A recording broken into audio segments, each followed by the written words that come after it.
সালাম আলাইকুম। কেমন আছেন সবাই? আশা করি অবশ্যই ভালো আছেন। তো ধারাবাহিক ব্যাংকিং পরিচিতির আজকের ব্যাংক হচ্ছে আমাদের ব্যাংক এশিয়া। এর পূর্বে আমরা মোটামুটি বাংলাদেশের শেয়ার বাজারে দীর্ঘমেয়াদে বিনিয়োগযোগ্য প্রায় ৮টার মতো ব্যাংক নিয়ে আলোচনা করেছি, যেখানে আমাদের city bank, BRAC bank, EBL, এরপরে সেখানে উত্তরা ব্যাংক, পূবালী ব্যাংক, সবগুলো প্লে লিস্টে আছে, অবশ্যই দেখে নেবেন।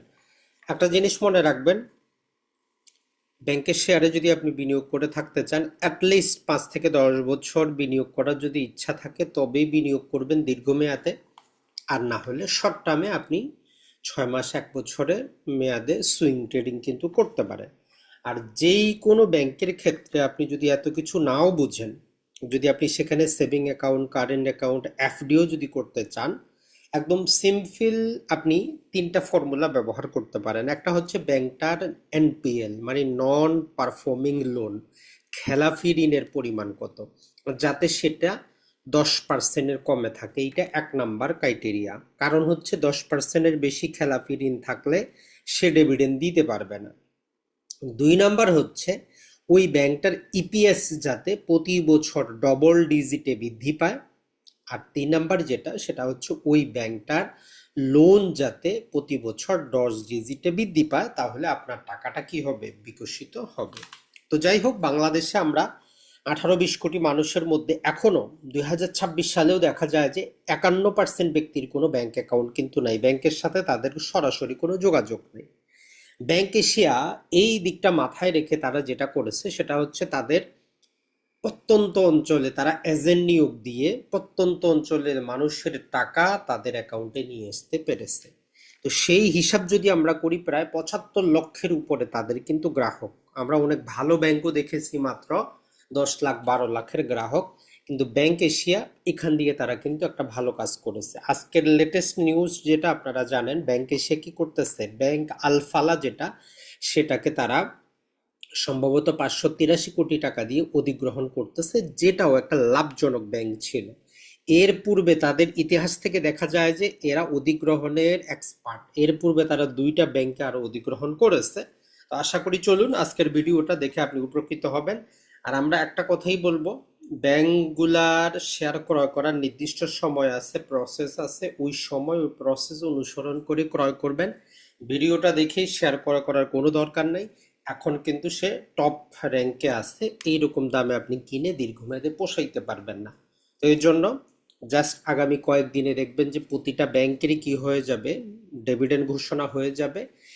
এর মধ্যেই দেখবেন যে ধীরে ধীরে দামটা কিছুটা কমতেছে, তো তখন আপনি প্রবেশ করবেন। তো চলুন আমরা শুরু করি আমাদের আজকের ব্যাংক, সেটা হচ্ছে ব্যাংক এশিয়া। নামটা শুনতেও কেমন জানি একটু ভালো লাগে।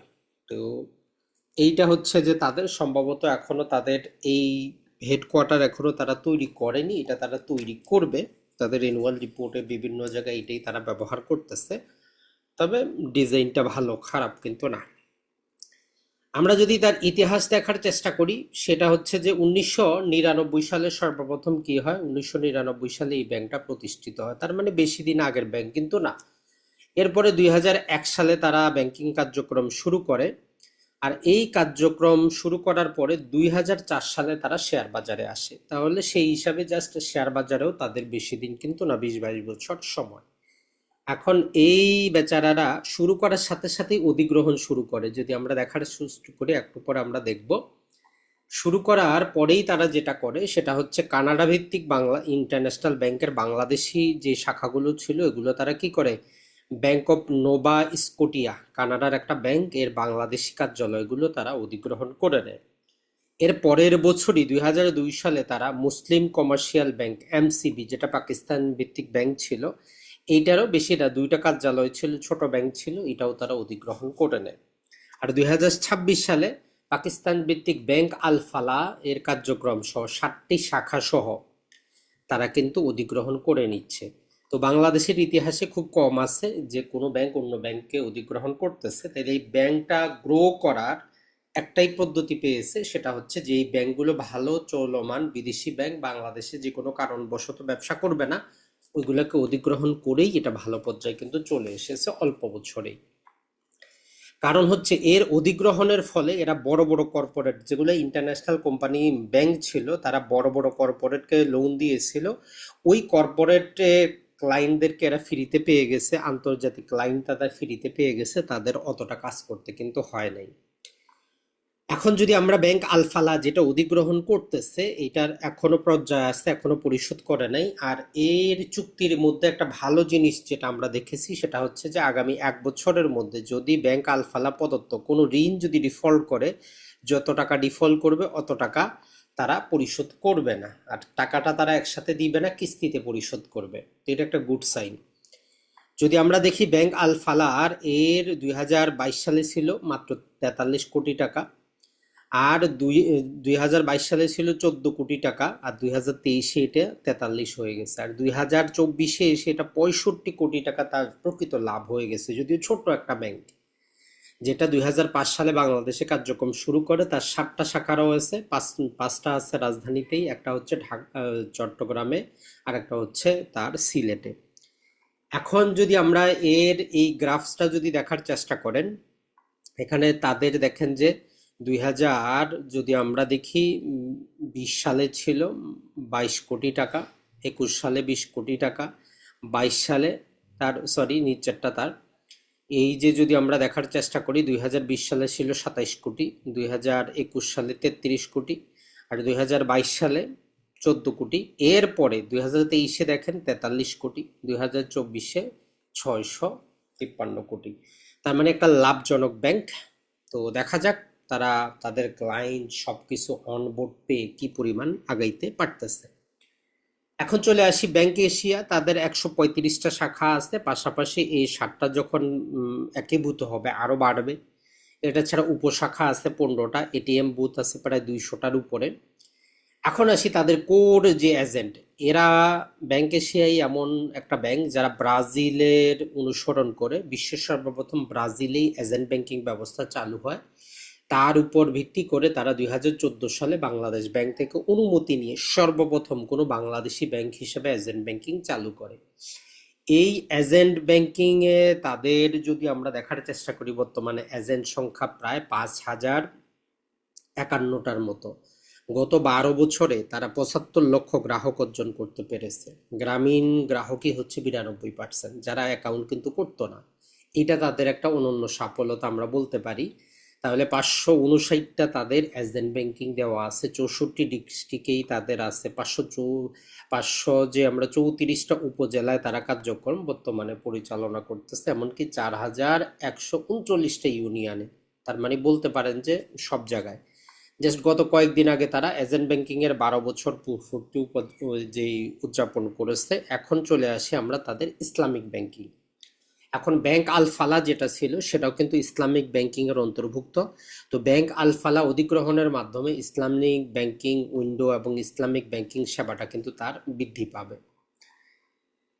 আর ইসলামী ব্যাংক এশিয়ার যে আমাদের যে শরিয়া কাউন্সিলের মধ্যে আছেন আমাদের সম্মানিত মোটামুটি বাংলাদেশের ওলামা মাশায়েখগণ, যদিও প্রতিটা ব্যাংকের মধ্যেই থাকেন, খারাপ যখন করেন আসলে এই সমস্ত মোল্লা মুন্সির কিন্তু কিছু করার থাকে না, জাস্ট তারা উপদেশটাই দেন। এখন এদের সাবসিডারি কোম্পানি হচ্ছে 3টা। ব্যাংক এশিয়া ব্রোকারেজ আছে, আপনি চাইলে এদের মাধ্যমে অ্যাকাউন্ট করেও শেয়ার লেনদেন করতে পারেন। এটা ছাড়া ইউকে এবং ইউএসএ তে তাদের দুটো মানি এক্সচেঞ্জ আছে।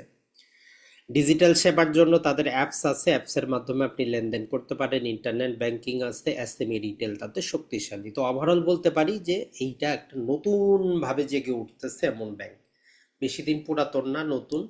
আর বড় বড় ব্যাংকগুলোকে অধিগ্রহণের মাধ্যমে তারা কিন্তু ভালো করতেছে। এখন দেখা যাক যদি সমস্যাগ্রস্ত কোনো ব্যাংকেও তারা অধিগ্রহণ করে নেয় তাহলে তো আরো ভালো হবে। সবচেয়ে বেশি যদি তারা পারলে এক্সিম ব্যাংকে অধিগ্রহণ করতে পারে, যদিও সেটা আরো 5টার সাথে একীভূত হয়ে আসছে।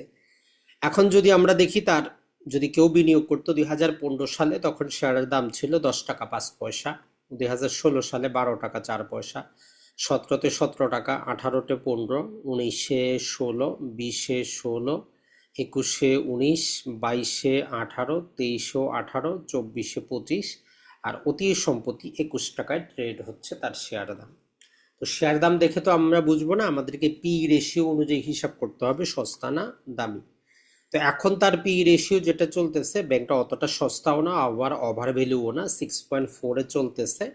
এর পূর্বে 9.7, 10, 10, 10, 8, 8, 9, 5.3 ছিল। তার মানে বলতে পারেন কিছুটা বর্তমানে সে প্রাইসে চলতেছে। বুক ভ্যালু দেখলেও যদি আমরা দেখার চেষ্টা করি, বুক ভ্যালু অনুযায়ী গত 10 বছরে তার বুক ভ্যালু একই রকম আছে, সেখানে কোনো প্রকার পরিবর্তন ঘটে নাই। এখন ব্যাংকিং ব্যবস্থায় যদি আমরা তার দেখার চেষ্টা করি, যে সবচেয়ে যেটা সেটা হচ্ছে আমাদের রিটার্ন অন ইকুইটি। তো 2024 সালে তার 9.4% ছিল। আমরা যেটা বলেছি যে এইটা একটা উদীয়মান ব্যাংক, এটা ভালো করতেছে। এখন আপনি যদি এই বিশ্বাসটা থাকে তবে ব্যাংকে আপনি কি করতে পারেন, বিনিয়োগ করতে পারেন। 2023-এ ছিল 8%-এর মতো, 22-এ 10, 21-এ ছিল 9%, 20-এ ছিল 7%-এর মতো। তারপরে অন্য ব্যাংকগুলার মতো যেমন আমাদের পূবালী, উত্তরা, সিটি, এদের মতো ও রিটার্ন অন ইকুইটিটা অতটা পূর্বে ছিল না, ধীরে ধীরে বাড়তেছে গত 3 বছরে। এরপরে যদি আমরা তার প্রকৃত লাভ যদি দেখি, স্প্রেডটা তার ভালো, 5%, 3%, 3%, 3%। সেই হিসাবে তার কস্ট অফ ডিপোজিটটা 5%, 4%-এর মধ্যে আছে। তো এখান থেকে যে সুবিধাটা সেটা হচ্ছে যে সে যদি 12%ও লোন দেয়, প্রায় 6% তার কিন্তু লাভ থাকে। এরপরে যদি আমরা দেখার চেষ্টা করি গুরুত্বপূর্ণ তার যেই জিনিসগুলা দেওয়া আছে, তো সে যেটা করেছে গত বছরও সে 10% ক্যাশ, 10% ডিভিডেন্ড দিয়েছে। তার পূর্ব বছর 15% ক্যাশ দিয়েছে, তারপরেও 15%, 15%, 10%। তার মানে সে ওই রকম ক্যাশ ডিভিডেন্ড কিন্তু দেয় নাই, জাস্ট গত বছরে দিয়েছে, কিন্তু এবারও দিবে। যেহেতু সে বিনিয়োগ করতেছে, তার টাকার দরকার, এবার কিন্তু সে অবশ্যই অবশ্যই কি করবে, ক্যাশ ডিভিডেন্ডের পাশাপাশি শেয়ার ডিভিডেন্ডও দিবে। এখন যদি আমরা তার গুরুত্বপূর্ণ ব্রাঞ্চও দেখার চেষ্টা করি, 125 ছিল, 125, এরপরে 131, 131, 131, এখন তো বেড়েছে, আগামী রিপোর্টে দেখব। এটাটা 2024 সালের অ্যানুয়াল রিপোর্ট থেকে নেওয়া। আর তার 3টা সাবসিডারি 100% মালিকানা তাদেরই, যেটা আমরা দেখলাম। এরপরে যদি আমরা দেখার চেষ্টা করি, মোটামুটি এদের এনপিএল রেশিও যেটা 23 সালে ছিল 6.7%, 24 সালে হঠাৎ করে বেড়ে গিয়েছিল, কারণ 24 সালে আমরা সবাই জানি যে এনপিএল গুলো ক্লাসিফিকেশনের নতুন নিয়ম নিয়ে আসা হয়েছিল। এরপরে তারা 1 বছরের মধ্যেই কি করেছে, এই যে 4.98%, 5%-এর কমে নিয়ে এসেছে। এটার মাধ্যমে তারা যেটা করেছে, শুধু তারা ব্যাংকগুলার যেই সমস্ত সম্পত্তি ছিল বন্ধককৃত সেগুলোকে নিলামে উঠিয়েছে, ফৌজদারি মামলা করেছে, সবকিছু করে অ্যাক্টিভ ঋণগুলো তারা উদ্ধার করতে সক্ষম হয়ে গেছে। এখন ব্যাংকিং ধারার সিআরআর যেটা আছে এটা সবসময় বজায় রাখতে পারতেছে, একটা স্ট্রং সাইন। এসএলআর বজায় রাখতে পারতেছে, এডিআর তারা মাপ মতো রাখতে পারতেছে, সিআর 12%-এর উপরে রাখছে, এবং এনপিএলটাও তাদের 5%-এর কমে আছে। তো সেই হিসাবে আমরা বলতে পারি যে এটাও একটা টপ কোয়ালিটির ব্যাংক। তো ব্যাংকের শেয়ার যদি আমরা এনপিএল যেটা বললাম 5%-এর মধ্যে আছে। আর তার যদি আমরা গত 5 বছরের অ্যাভারেজ যদি আরোই দেখি, 12% হয় গত 5 বছরে। ইপিএসটা তার বৃদ্ধি পেয়েছে ভালোই, প্রায় 16% করে। 5 বছরের ডিভিডেন্ড তার 38% করে বৃদ্ধি পেয়েছে। আর তার নেট প্রফিট মার্জিনটা অন্য ব্যাংকের তুলনায় কিন্তু এখনো কম। তো এখানে যে কয়েকটা ব্যাংক দেখতেছেন, মূলত এই কয়েকটা ব্যাংক কিন্তু দীর্ঘমেয়াদের জন্য ভালো, আপনি চাইলে বিনিয়োগ করতে পারেন। একটা হচ্ছে আমাদের prime bank, city bank, BRAC bank, Pubali, Uttara, bank Asia, eastern এবং ট্রাস্ট। প্রতিটা ব্যাংক সম্পর্কে আমাদের ভিডিও আছে, আগে জানবেন, জেনে তারপরেই বিনিয়োগ করার চেষ্টা করবেন। এখানে একটা ক্রাইটেরিয়া জিনিস যেটা মনে রাখবেন সেটা হচ্ছে যে দেখেন 12% করে অন্তত রিটার্ন অন ইকুইটির প্রয়োজন হবে। আর যেই ব্যাংকের শেয়ার কিনতেছেন তাদের ইপিএস যাতে 10% করে বৃদ্ধি পায়, আর লোনের পরিমাণ বা রেভিনিউর পরিমাণও যাতে 10% করে বৃদ্ধি পায়। তাহলে দেখবেন যে দুর্বল ব্যাংক, রেভিনিউ কমে যাচ্ছে, ইপিএস কমে যাচ্ছে, এই ব্যাংকগুলো অটোমেটিক বাদ পড়ে যাবে। তো সেই হিসাবে এখানে মাত্র 5টা ব্যাংক আসে, সিটি, উত্তরা, ব্রাক, প্রাইম এবং ব্যাংক এশিয়া। তো আপনি কিভাবে শেয়ার কিনবেন, কিভাবে বিনিয়োগ করবেন, এটা আপনার স্টাইলের উপর নির্ভর করে। কিছু মানুষ আছে যে তারা যেগুলো আর রেভিনিউ কমে যাচ্ছে, অটোমেটিক দাম কমে যায়, কম দামে কিনে অনেক দিন হোল্ড করে। আবার কেউ আছে যে যাদের ইপিএস বাড়তেছে, দামও বাড়তেছে, সেগুলা ক্রয় করে আপনার বিনিয়োগ স্টাইলের উপর নির্ভর করবে। তবে আমরা আপনাদেরকে যেটা বলবো যে দীর্ঘমেয়াদের জন্য বিনিয়োগ করবেন, সেখানে আপনি অবশ্যই উপকৃত হবেন। তাহলে মোটামুটি আমরা শেষ করলাম। আপনাদের অনেকেরই আরও যে রিকোয়েস্টগুলো ছিল, যেমন আমাদের যমুনা ব্যাংক, এটা ছাড়া ন্যাশনাল ব্যাংক, আসলে যমুনা ব্যাংক নিয়ে ভিডিও হইতে পারে, ভালো করতেছে, অতটা এখনো মান পর্যায়ে আসে নাই। তবে ন্যাশনাল ব্যাংক বলেন, এগুলা নিয়ে ভিডিও তৈরি করার কোনো মানেই হয় না। এটা ছাড়া ইউসিবি নিয়ে অলরেডি আমরা করেছি।